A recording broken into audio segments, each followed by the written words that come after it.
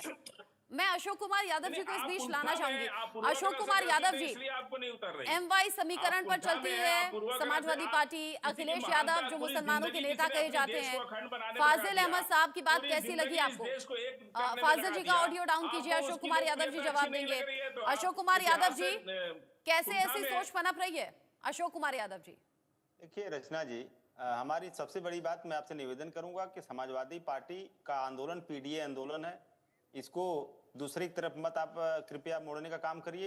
हमारा जो विचारधारा है शोषित वंचित मैं समाज नहीं को मोड़ रही आगे हूं, मैं लेकर सिर्फ जाने पूछ की रही है। हूं आपसे। मैं पीडीए सिर्फ हमारा पूछ आंदोलन रही है। हूं। दूसरी बात जो आप कम्युनल सवाल पूछना चाह रही हैं वो औरंगजेब 80-20 का नारा भाजपा का, इस तरह के सवाल आप भाजपा से पूछ सकती हैं, क्योंकि मैं आपसे वो जानते हैं चुनाव इसलिए पूछ में रही हूँ। मैंने समाजवादी मैंने यही पार्टी मुस्लिमों के समर्थक पार्टी कही जाती है, खास तौर से MY समीकरण के लिए जानी जाती है। अखिलेश यादव बहुत बोलते हैं अगर एक धर्म विशेष के खिलाफ कोई भी बात होती है तो, लेकिन यहाँ इस डिबेट में बैठकर फाजिल अहमद साहब ने जो बात कही उससे मैं सहमत नहीं हूँ, ना मैं उस बात की पक्षधर हूँ, इसीलिए मैं पूछना चाहूंगी आपसे, इसीलिए मैं पूछ रही हूँ आपसे। अब अगर हमको अशोक कुमार यादव जी, अच्छा लग रहा है तो आप फाजिल अहमद साहब आपकी आवाज ऑन एयर नहीं जा रही है, एनर्जी मत वेस्ट कीजिए अपनी। फाजिल अहमद साहब आपकी आवाज ऑन एयर जा ही नहीं रही है, आपकी आवाज ऑन एयर नहीं जा रही है।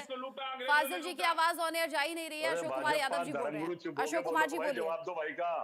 अशोक कुमार जी बोलिए, आप तो जवाब साथ बैठ के दीजिए। मैडम को बढ़ा दिए अकेले। अशोक कुमार जी बोलिए। रचना, देखिए रचना जी, मैं वही कह रहा था कि जो भारतीय जनता पार्टी ही हिंदू मुस्लिम का एजेंडा चलाती है, समाजवादी पार्टी या इंडिया गठबंधन के जितने भी हमारे घटक दल हैं सभी लोग चाहते हैं कि देश के मूलभूत मुद्दों पर बात हो। हम लोग कभी हिंदू मुस्लिम का एजेंडा नहीं चलाते, ना तो किसी धर्म के खिलाफ बोलते हैं, ना कभी किसी धर्म के पक्ष में बोलते हैं। तो आप बोल हम दीजिए, हमेशा जनता तो के आप पक्ष बोल में दीजिए बोलते यहाँ हैं। डिबेट में बैठकर एक नेशनल टेलीविजन पर बोल दीजिए कि फाजिल अहमद साहब की बात से आप सहमत नहीं है। देखिए हम यहाँ पर अपनी पार्टी की बात से सहमत हैं और किसी की भी बात से सहमत नहीं है। हम अपनी पार्टी को रिप्रेजेंट कर रहे हैं ना। हमारी पार्टी जो नीतियां हैं उन नीतियों से हम सहमत हैं। हम क्यों भाजपा के प्रवक्ता से सहमत हो या हिंदू धर्मगुरु से सहमत हो या हमारे फाजिल भाई से सहमत हो या किसी से सहमत हो। जगदीश शर्मा जी, ये सोच कहां से पनप रही है? है? जगदीश शर्मा जी, आज के दौर में जब विकास की बात होनी चाहिए, जब ग्रोथ की बात होनी चाहिए, युवाओं की बात होनी चाहिए, नौकरी बेरोजगारी की बात होनी चाहिए, महंगाई की बात होनी चाहिए, कौन ये लोग हैं जो ऐसी बातों को तूल दे देते हैं और फिर ये बात 1-2 दिन नहीं बल्कि लंबी खिंचती है और खूब फायदा भी हो जाता है राजनेताओं का? रचना जी, मैं तो सुबह से शाम तक टेलीविजन पे ही कहता हूँ कि मोदी जी की गारंटी पर बात होनी चाहिए, पर नहीं होती है। अब करें क्या? समस्या तो हम तो धर्म की राजनीति करते नहीं है। मेरा नेता राहुल गांधी तो जनता के बीच में जनता की बात करता है। अब जो धर्म की राजनीति, धर्मगुरु जी बैठे हैं, भाजपा बैठी है, इनको मजा आ रहा है, इनको जवाब देना चाहिए इसकी भाई की बात का। कहना कि मैं समझता हूँ इतिहास को बनाना चाहिए, मिटाना नहीं चाहिए। आप इतिहास बनाओ, मोदी जी भगवान बनाओ, अमित शाह को प्रभु बनाओ, ईश्वर बनाओ, हमें कोई दुख नहीं है, ये तो देश की जनता तय करेगी। पर इतिहास को मिटाओ मत। हमारे 100 साल बाद बच्चे आएंगे तो उनको पता होना चाहिए अंग्रेज कौन थे, कौन क्या थे, मुगल क्या थे। सबका इतिहास बनाने अच्छा काम करे मोदी जी। आप कहते हैं कांग्रेस ने 70 साल में अच्छा काम नहीं करा तो आप उनसे अच्छा काम करके दिखाओ। पर कांग्रेस ने 70 साल में तेरे भाई से भाई को नहीं लड़ाया। मेरा नेता राहुल गांधी आज भी कहता सब साथ चलो, मिलकर चलो, भारत में रंग बिरंगे फूल हैं, सभी का ध्यान हमें रखना है। राजनीति इस काम के लिए करनी चाहिए, पर भारतीय जनता पार्टी को समझ में नहीं आ रही है। इनकी RSS भी कह रही है इतिहास को मत छेड़ो, आगे चलो, पर ये पीछे पीछे चले जा रहे हैं। तो देश को तय करना है, क्योंकि अब हम हमारे कंट्रोल से तो बाहर है, ये सिस्टम में आ गया, सिस्टम से सरकार है, सिस्टम से जीत लेते हैं, जनता वोट दे नहीं रही है, इनकी सरकार बनती जा रही है। इसलिए क्या करें, हम भी लाचार और मजबूर अच्छा, हैं। एक बात और मुझे यहाँ पूछनी चाहिए अनिरुद्ध जी, और ये सवाल मेरा आपसे है। अगर महाराष्ट्र में, नागपुर में हालात बिगड़े, हिंसा हुई, सरकार आपकी है, आपको देखनी चाहिए चीजें। अगर यूपी में इस तरह से बातें हो रही हैं, और मैं तो खुद कहूंगी संगीत सोम, बीजेपी के लीडर, बड़ा चेहरा, जाने माने चेहरे, अगर ऐसी बातें कर रहे हैं और कह रहे हैं कि औरंगजेब के वक्त पर अगर कोर्ट की जरूरत नहीं थी जब मंदिरों को तोड़ा,